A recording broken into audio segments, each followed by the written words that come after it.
On se retrouve pour le hacking d'une box. Cette box elle s'appelle Shibboleth et elle est une difficulté médium et OS Linux.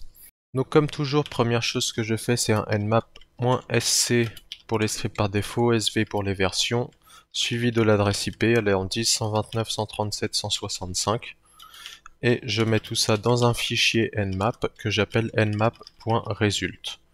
J'ai déjà fait le scan car il prend un peu de temps. Et donc j'ai le résultat de mon scan qui est ici. Il n'y a qu'un seul port d'ouvert, le port 80.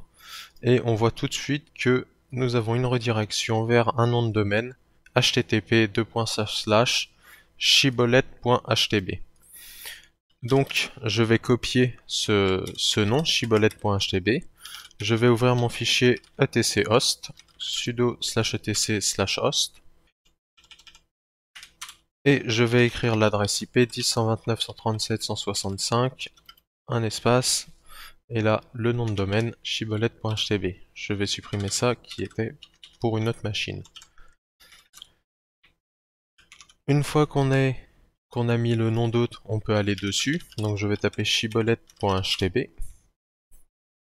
Oui, je vais aller sur http://. On arrive ici, ok. Et avant toute chose, ce qu'on va faire, c'est qu'on va lancer GoBuster vhost pour découvrir les hôtes virtuels. -u, donc Shibboleth, donc là c'est la -u, c'est on lui donne l'URL. Shibboleth.htb, -w pour la liste. Donc je vais utiliser une liste de seclist, DNS, Discovery, seclist Discovery DNS et le subdomain, les 5000 subdomains les plus utilisés. Ok, je vais dans un deuxième terminal lancer GoBuster. Cette fois-ci avec l'option dir parce que je veux découvrir les dossiers. http://shibboleth.htb, donc l'URL et ma wordlist. Je vais utiliser usr share wordlist et dirb. Je vais utiliser la common.txt. De ce côté, je lance. Ah, ici, il a un problème.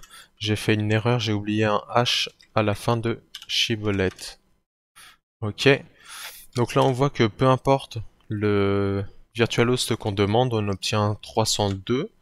Donc, nous, ce qu'on veut, c'est toutes les réponses qui ne sont pas un 302. Donc, ce qu'on va faire, c'est qu'on va faire un pipe et on va faire un grep -v. Donc, -v, c'est pour reverse. Donc, au lieu de dire ce qu'on veut attraper, on dit ce qu'on ne veut pas attraper. Et en l'occurrence, on ne veut pas les 302. Et je vais rediriger tout ça dans un gobuster.vhost.result pour garder une trace de ce que j'ai fait. Ici, si on regarde les fichiers qu'on a sur le site web, on voit qu'il n'y a rien de très intéressant. Et même si on visite le site web, il n'y a également rien d'intéressant. J'ai déjà visité le site web et il n'y a rien d'intéressant. Dans les résultats de vhost, on obtient 3 vhost, un qui s'appelle monitor, monitoring et Zabbix. Donc Zabbix, ça c'est un outil de monitoring. Donc dans mon etc host, je vais rajouter ces trois virtual hosts.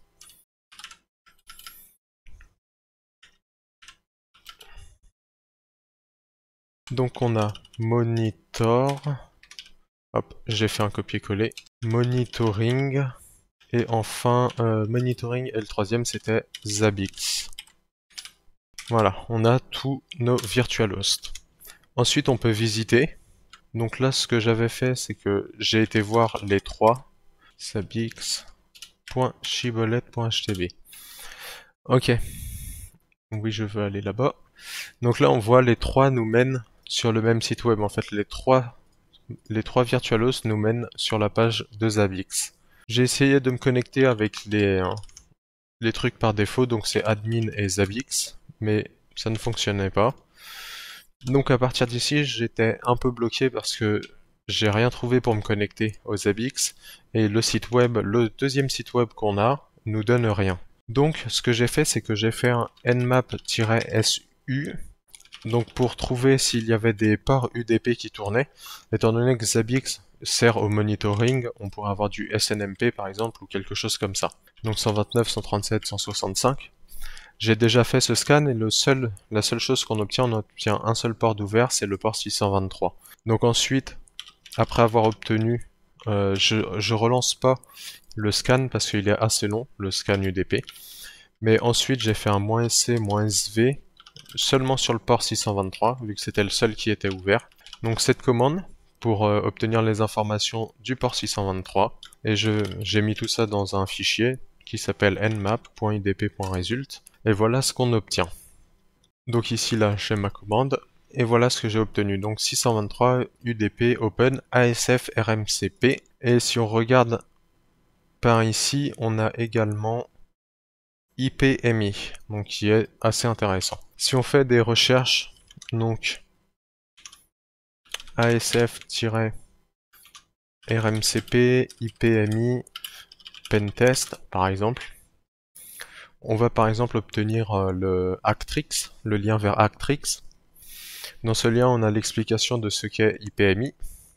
On a donc toute l'explication ici. Il nous explique comment le découvrir, il nous explique comment faire le bypass, etc., etc. Donc ce qu'on va faire, parce que là, à chaque fois, il nous dit d'utiliser des modules Metasploit, donc on va lancer Metasploit avec la commande msf console. Ensuite, on va pouvoir faire search IPMI, par exemple, et là on peut voir tous les auxiliaires, tous les scanners qui sont disponibles pour IPMI. Là, premier scanner qu'on va utiliser, c'est celui-là, pour connaître la version de IPMI. Donc, je fais un use suivi du nom du scanner, je regarde les options. Donc, la seule option là qu'il faut que je précise, c'est le remote host. Donc 10.129.137.165. Ok, et ensuite on va pouvoir run ça. Il va envoyer sa requête IPMI. Il nous dit qu'il est en IPMI 2.0. Donc là déjà on a la version. On a même level, tout ça. Après on peut voir tout ce qu'on peut faire. Nous, ce qui va nous intéresser, ça va être ça, de récupérer les mots de passe, enfin récupérer les hashes des mots de passe. Donc là, si je refais mon search, juste pour montrer, l'auxiliaire qu'on va utiliser, c'est celui-là, IPMI dump hash, donc juste ici. Donc on va faire ça, use, tac, on regarde les options, comme toujours sur Metasploit, il faut regarder les options après avoir choisi son module. On va set donc le remote host, c'est-à-dire notre cible, 10.129.137.165. Et toutes les autres options, on va laisser par défaut. Il a déjà une liste d'utilisateurs par défaut et une liste de mots de passe par défaut. Ok, on va lui dire run. Et là, on obtient un hash. Donc on sait déjà que l'utilisateur s'appelle administrateur, et là, on a le hash derrière. Il y a une option qu'on va pouvoir utiliser, c'est celle-là. On va output, donc on va rediriger la sortie vers un fichier h4. Donc pour ça, on va faire set, suivi de cette option, output h4 file, et on va l'appeler administrator.h. Ensuite, on va relancer notre commande, enfin notre exploit. On va quitter, oups, exit. Et là, si on regarde dans notre dossier, on a bien notre administrator.h. On va pouvoir utiliser h4. Donc, -a 0 pour dire que c'est une attaque par dictionnaire. -m, si on regarde ici, il va nous je crois qu'il le précise ici. En fait, c'est un SHA-1 qui est particulier. Donc c'est pas précisé ici. Il y a d'autres sites qui précisent, qui utilisent les mêmes, les mêmes outils et qui précisent le -m qu'on doit utiliser, c'est-à-dire le type de hash qu'on va lui donner. Je crois que sur ce site-là, on devrait le trouver. Alors voilà, là il l'obtient, tac tac tac, et là il lance H4, mais ce qui nous intéresse surtout c'est le type de hash qui est un -m 1300, 7300. Donc -m 7300, ok, -m 7300, ensuite notre fichier administrator.h, et enfin notre dictionnaire qui sera opt / non, on va utiliser le fichier rocku, donc usr share wordlist rocku. rocku.txt. La seule petite chose qui va nous manquer, c'est donc le ---- username, il va falloir le préciser. En fait, dans notre fichier, si on regarde le contenu de notre fichier, voilà, dans le contenu de notre fichier, on a l'adresse IP ainsi que le nom d'utilisateur. Non, ce qu'on va faire pour simplifier les choses, c'est qu'on va supprimer tout ça et garder seulement le hash. Comme ça, H4 aura seulement le hash et il nous sortira pas d'erreur. S'il a plus que le hash, il comprendra pas ce qu'on lui donne et on aura des erreurs. Donc, on va lancer ça.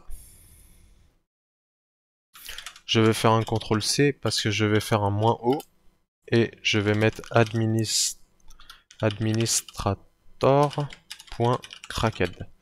Donc -O pour mettre le résultat dans un fichier qui s'appellera administrator.cracked. Normalement, il ne devrait pas mettre très longtemps à trouver le mot de passe. Ah là, on voit que il a trouvé le mot de passe, il l'a terminé. Donc on va pouvoir l'afficher le mot de passe en affichant notre fameux fichier administrator.crack. Et là, on voit que le mot de passe, c'est I love pumpkin pie 1. On va s'en servir pour se connecter aux Zabbix. Donc là, j'ai copié-collé le mot de passe dans password et dans username, on va mettre le administrator. Attention, il faut bien mettre la majuscule. Si vous n'avez pas la majuscule, ça passera pas. Ok, maintenant qu'on est sur Zabbix, on va devoir faire des recherches et trouver un moyen d'avoir soit des codes, soit d'exécuter des commandes. Pour faire ça, ce qu'on va faire, c'est qu'on va aller dans les hôtes, donc là sur la gauche. Je vais zoomer un peu. Dans le menu de gauche sur hôte, on a notre hôte, c'est-à-dire c'est la machine là qu'on est en train d'attaquer. Voilà, c'est dans configuration que les choses vont être intéressantes, c'est-à-dire qu'ici on va avoir une liste des applications, rien de bien intéressant. Par contre dans les items, on a pas mal de choses qui sont disponibles, notamment sur les interfaces réseau, le CPU, etc. Et on a la possibilité de créer des items. Donc je vais l'appeler, cet item, je vais l'appeler reverse, parce qu'il y a une clé, il y a un item qu'on peut créer sur Zabbix qui s'appelle system.run et qui nous permet d'exécuter une commande sur l'hôte. Donc avec ce system.run, on va pouvoir exécuter notre reverse shell. Il suffit de mettre entre des crochets notre commande. Et pour savoir tout ça, il faut aller évidemment lire la doc de Zabbix. En l'occurrence, on est sur Zabbix version 5. Si on ouvre la doc, je crois que c'est ici, voilà, si on ouvre l'aide, hop, quand on clique dans Help, on voit documentation 5.0. Donc on est au moins 5.0. Zabbix 5 system.run. Donc on va pouvoir trouver ici la manière de lancer notre system.run, de lancer des commandes sur l'hôte en question. Ce qu'on va faire, c'est qu'on va aller chercher un reverse shell. Sur ce site reverse shell generator, on a juste à indiquer notre adresse IP, ici le port qu'on veut. Donc en l'occurrence, ça sera 4444. Et là, dans la liste à gauche, on va pouvoir sélectionner ce qu'on veut comme type de reverse shell. Je pense que je vais utiliser celui-là. Celui-là fonctionne. En général, il fonctionne. Donc, je vais le copier-coller ici. Et ensuite, je vais aller dans Test. Je vais faire Get Value and Test. Là, il charge. Et si on va ici, on voit qu'on a obtenu un shell. Le problème, c'est que vous voyez, le shell vient de se couper. Le reverse shell vient de se couper. Et ici, j'ai un timeout pendant l'exécution du script. En fait, c'est notre system.run, il tente d'exécuter le script, donc le script, enfin pas le script, mais notre commande. Notre commande s'exécute bien, mais system.run, lui, il attend un retour. Comme il voit pas de retour, il coupe la commande, vu qu'il n'a pas vu de retour. C'est pour ça qu'on a un timeout. Heureusement pour nous, ça on l'apprend, donc c'est dans la documentation que j'ai vu ça. Et il y a une option qui s'appelle no wait. Je crois que c'est no wait. Donc, notre system.run, en premier argument, il va prendre la commande, et en deuxième argument, le no-wait, qui va lui dire de ne pas attendre de réponse de la commande. Et là, on peut lancer le test, et on voit que ici, il est plus en chargement, il a bien lancé, et ici, je n'avais pas mon netcad, donc on recommence. Là, on voit qu'il n'est plus en chargement, il a bien lancé la commande, et là, j'ai bien obtenu un shell. Et si je fais ID, je vois que je suis connecté en tant que Zabbix. Maintenant, on va se déplacer dans le dossier /home et on va remarquer que notre utilisateur, l'utilisateur qu'on a besoin, en fait on a besoin de se connecter en utilisateur et l'utilisateur s'appelle IPMI-SVC. Donc on va faire un SU pour se connecter avec cet utilisateur et en tant que mot de passe, on va lui redonner le mot de passe qu'on a craqué tout à l'heure. Donc celui-là, I love pumpkin pie 1.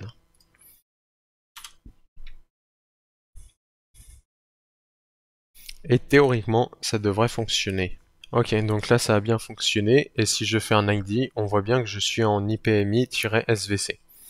Donc là je peux faire PWD pour savoir où je suis, je peux rentrer dans IPMI-SVC,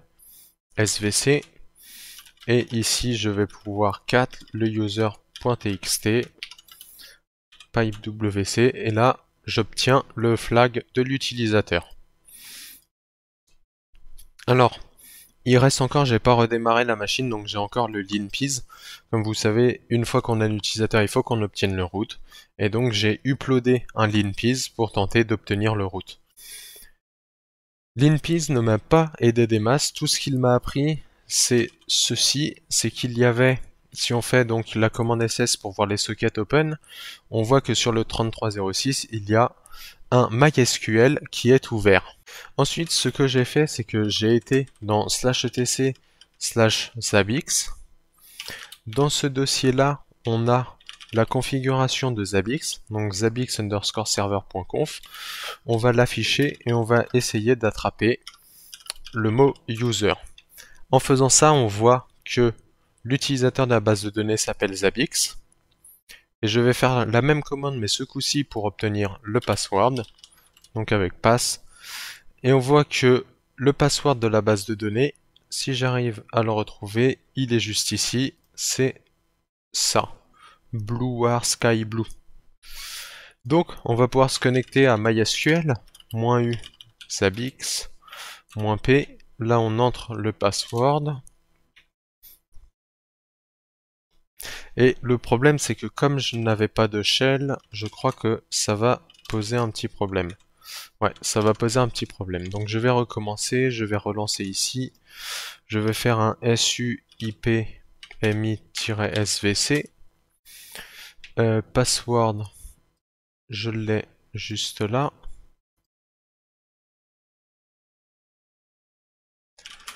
Donc là, je suis connecté. On va spawn un shell. Donc pour ça, on va faire python 3 -c import pty.spawn et /bin/bash. Donc pour spawn un shell bash. Ok, donc là c'est beaucoup mieux. Maintenant on va retourner dans etc. Non, on va directement se connecter. MySQL -u Zabbix -p. Le password on va le reprendre là-haut. Hop, il était juste en dessous. Juste là. Ok. Et là, quand on se connecte, on voit qu'on est sur une MariaDB 10.3.25. Donc on va rechercher MariaDB 10.3.25 exploit. Et là, on tombe tout de suite sur un repo GitHub qui va nous expliquer un exploit sur MariaDB. On voit que ça fonctionne de la 10.3 jusqu'à 10.3.28, donc on est bien dedans. Et ici, on va pouvoir faire toutes les étapes pour exploiter donc cette version de MySQL.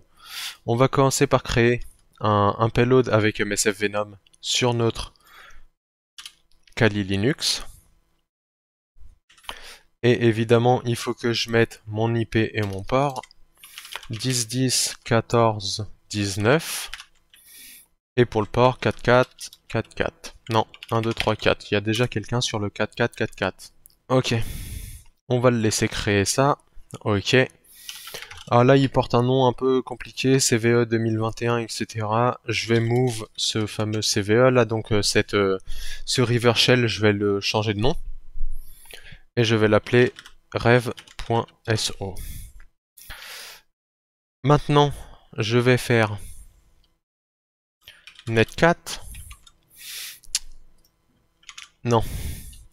Je vais commencer par faire un Python 3 -m http.serveur. Donc j'ouvre un serveur HTTP pour que la machine cible. Oups, il faut que je redémarre ça du coup. Je me suis trompé. Donc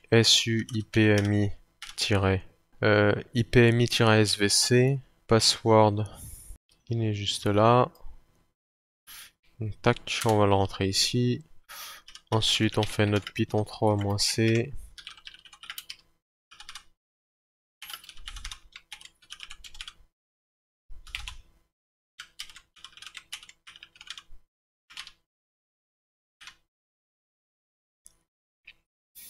Ok.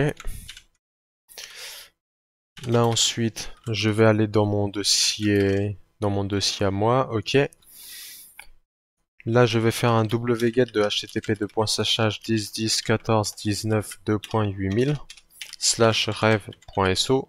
Donc je récupère sur le serveur cible, je récupère l'exploit, enfin le reverse shell que j'ai créé avec MSF Venom. Ensuite, je vais me mettre en écoute, lvnp port 1234, j'ai mis dans l'exploit.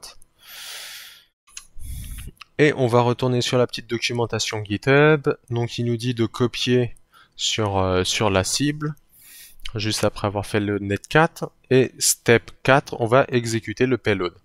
Donc pour ça, on fait un mysql-u zabix -p. Et après le -p, on va faire un -e pour exécuter tout de suite une commande. Et la commande, ça sera set global. En fait, ce sera la commande qui est juste ici. Tac. Sauf qu'il va falloir changer... Ah, j'ai oublié l'espace. Ok. Donc, on va taper wsrep underscore provider égale. Et là, je vais mettre /rev. Je vais mettre le chemin complet. Donc, /home /ipmi-svc /rev.so. Donc là, le chemin complet vers notre reverse shell. Et une fois qu'on a ça, on met le point virgule et on referme la single quote du -e. Donc on va devoir retrouver par contre le mot de passe qui doit être juste ici. Je vais reprendre le mot de passe qui est là. Tac. Je vais exécuter cette commande. Donc là, qu'est-ce que je fais en tant que Zabix avec un password? J'exécute la commande en exécutant la commande set global. Je fais ça, je lui donne le password. Et ça n'a pas fonctionné. Donc je pense qu'il faut lui donner un -h pour lui préciser l'autre en question. Donc on va recommencer avec le -p. On va faire -h 127.0.0.1 car on le lance localement. Et le -e.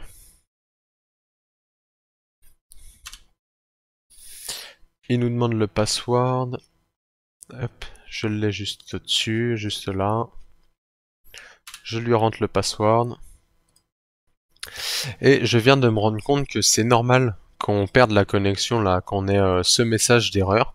Par contre, en fait, si on regarde ici sur notre net4, on voit qu'on a bien reçu la connexion. Donc on peut faire un ID et là, on est connecté en route.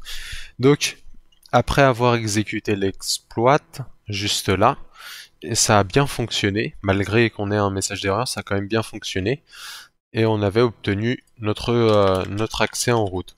Donc on peut se déplacer vers /route, et là on peut cat le route.txt et obtenir notre flag route. Voilà, c'est tout pour cette machine. Donc on a commencé par une énumération, on a obtenu sur le port 623 UDP un identifiant. Grâce à IPMI, on a pu obtenir le hash qu'on a craqué avec H4. Ensuite sur la machine, on s'est connecté avec l'utilisateur, avec le hash qu'on avait récupéré sur le port 623 d'UDP. Et après ça, on est passé route grâce à une faille MySQL, une faille récente dans MySQL. J'espère que cette vidéo vous aura plu. Si vous voulez voir plus de contenu de hacking ou sur la cybersécurité et les nouvelles technologies, je vous invite à liker, à mettre un commentaire ou à vous abonner. Dans tous les cas, je vous souhaite un bon hacking et je vous dis à la prochaine.